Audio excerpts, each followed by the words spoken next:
also in terms of flight operations, we do know that Indigo and Air India Express have already said that they'll be starting commercial operations in the month of January itself. What more can you tell us possibly about that? So we've got multiple airlines that have evinced interest. As you mentioned, Indigo and Air India Express have already given firm commitments to connect Ayodhya with multiple cities across the country.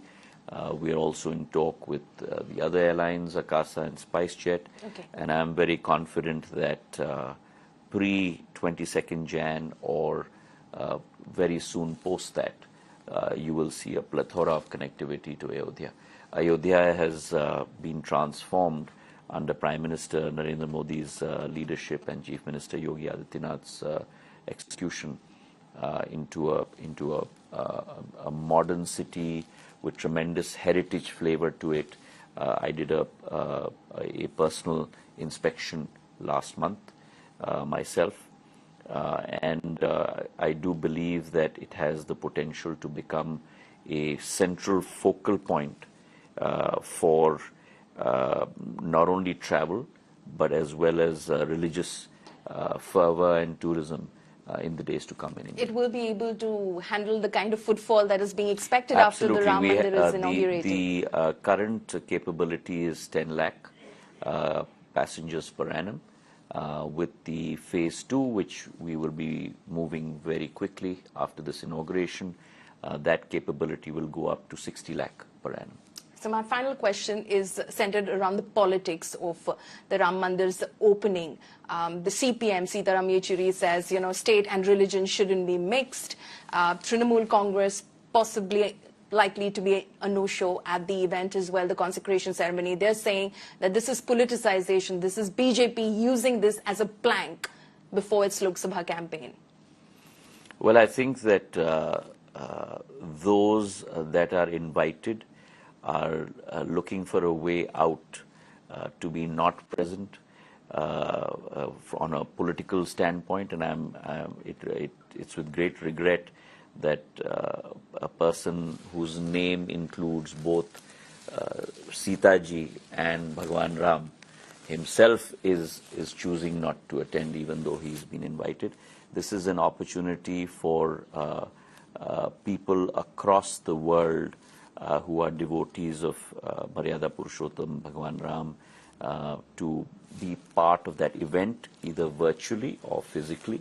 I think it's a historical moment in India's history. The dreams of millions of people that have thought of this only in terms of a kalpana. We have today a Yuga Purush in the form of Prime Minister Narendra Modi ji, who, as I said, has turned their dreams, sapne, into sankalp, and then his sankalp into siddhi. And I think for 75 years of India's independence, India was waiting for this moment, and it is Prime Minister Narendra Modi who is actually making that into reality.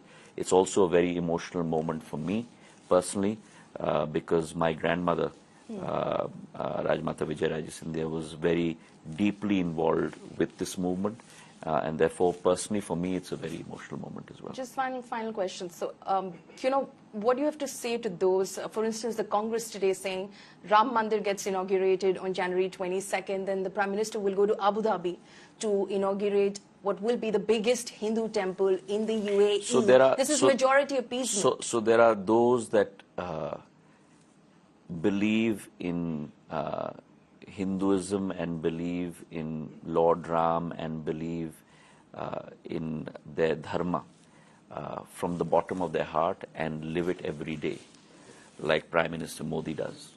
And there are others that believe in religious tourism during election period.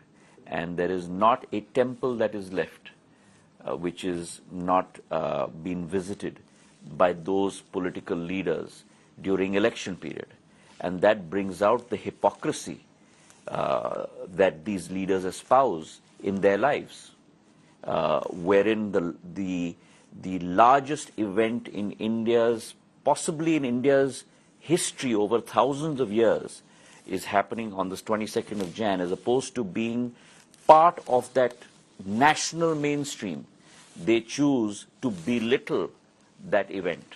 And I think their response to their attitude and their behavior will also be given by the people of India in the ensuing elections in April and May.